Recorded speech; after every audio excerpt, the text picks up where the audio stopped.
Before there was Greece, before there was Rome, before any civilization you were taught about in school had drawn its first breath, there was Egypt. And Egypt had gods, not the distant, invisible gods of later religions, not gods you prayed to in silence and hoped were listening somewhere beyond the clouds. Egyptian gods walked among the living. They breathed inside the walls of temples. They sailed across the sky every morning in boats of gold. They fought each other in the darkness beneath the earth every single night. And the pyramids, those impossible mountains of stone that have stood for 4,500 years and still make engineers go quiet, were not tombs. They were machines. Machines built to launch a dead king into the company of the gods. This is the story of the Egyptian gods. And nothing about it is what you think. To understand ancient Egypt, you have to understand one thing first. The Egyptians did not separate the divine from the physical. When the Nile flooded every year and deposited rich black silt across the desert, that was not weather. That was the god happy, breathing life into the land. When the sun rose every morning, that was not a star. That was the god Ra completing his journey through the underworld and being reborn. When the pharaoh sat on his throne, that was not a man. That was the god Horus made flesh. Everything was God. And God was everything. This is not metaphor. This is not poetry. This is what the Egyptians genuinely believed with the same certainty you believe the sun will rise tomorrow. Because for them, the sun rising was proof. Ra had survived the night. Again, the world continued. Again.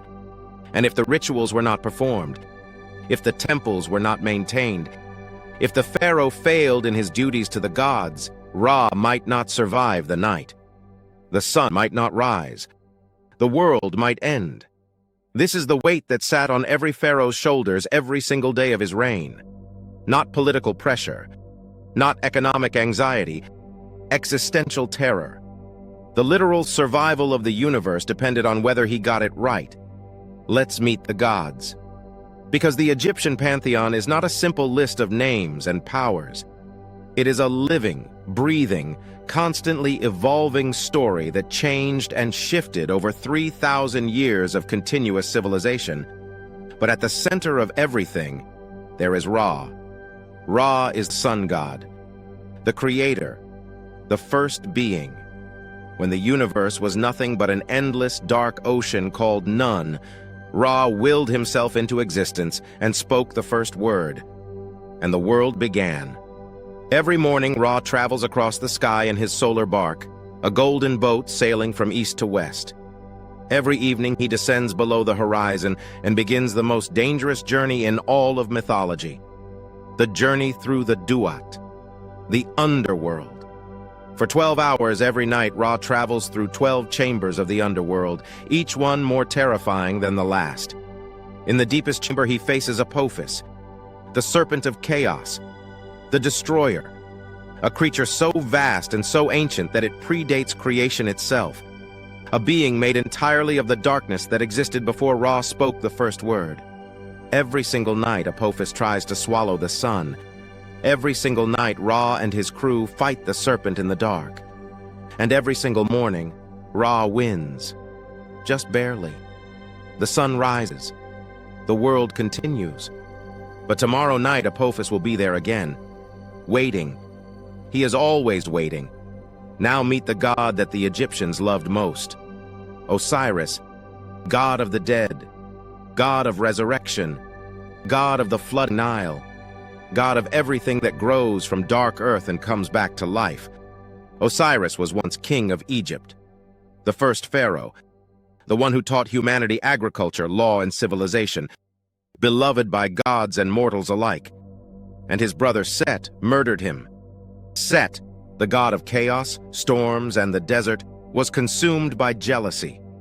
He lured Osiris into a golden coffin, sealed it shut, and threw it into the Nile. Then, because Set was thorough, he retrieved the body, cut it into 14 pieces, and scattered them across Egypt. But Osiris had a wife, Isis. and Isis was the greatest magician who ever existed. She searched all of Egypt, found 13 of the 14 pieces, reassembled her husband's body, and using magic so powerful that no other god could replicate it, she brought him back to life long enough to conceive a son. That son was Horus, the falcon-headed god of the sky, the rightful heir to the throne of Egypt, and for the rest of eternity, Horus fought Set for the right to rule. This was not just mythology.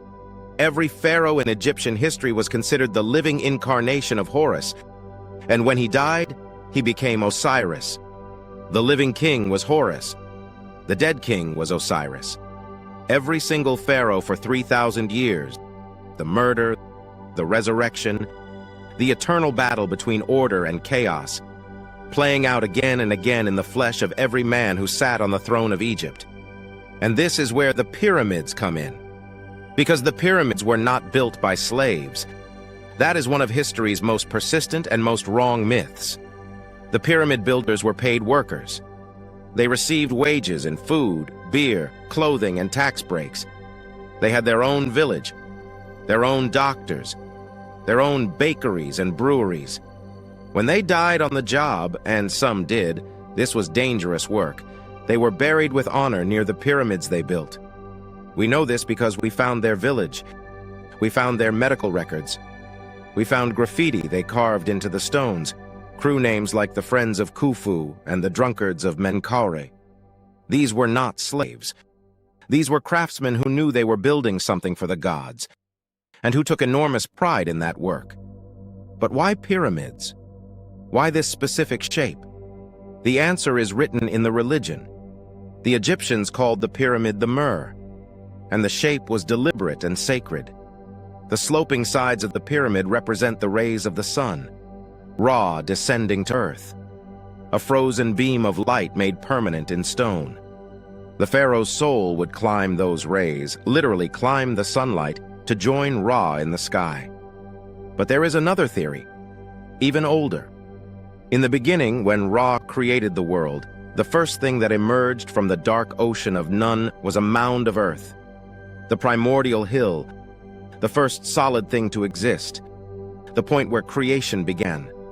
The pyramid is that hill, made permanent, made eternal, the point where life began and where the dead king returns to become part of the very act of creation itself.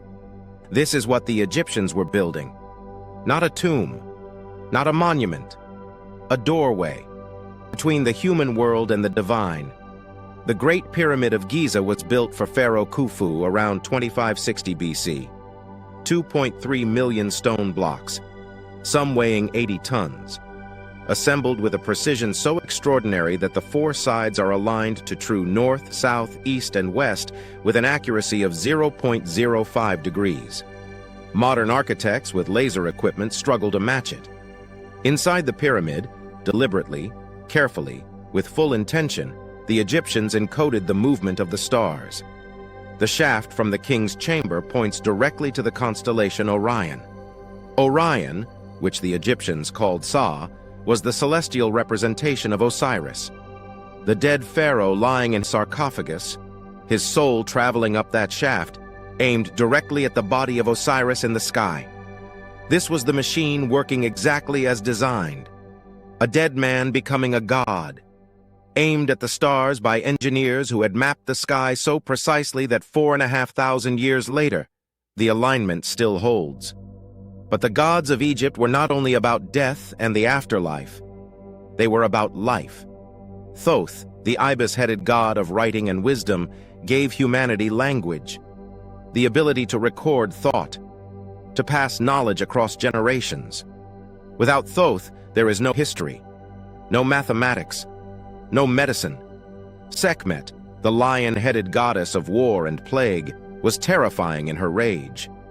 But she was also the goddess of healing, because the Egyptians understood something profound. The force that destroys is the same force that can heal. You cannot separate the two. Ma'at, perhaps the most important concept in all of Egyptian religion, was not just a goddess. She was the principle of truth, justice, and cosmic order, the balance that kept the universe from collapsing back into chaos. When a pharaoh was crowned, he swore to uphold Ma'at. When a person died, their heart was weighed against Ma'at's feather on a golden scale.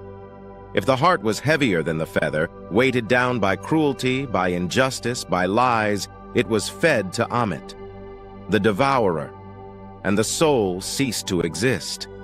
If the heart was light as the feather, pure, honest, just, the doors of the afterlife opened, and the dead entered a world more beautiful than anything the living had ever seen. A world of green fields and cool water, of family reunited and youth restored, of every good thing the living world had offered, permanent, eternal, without the shadow of loss. This was what they were building toward.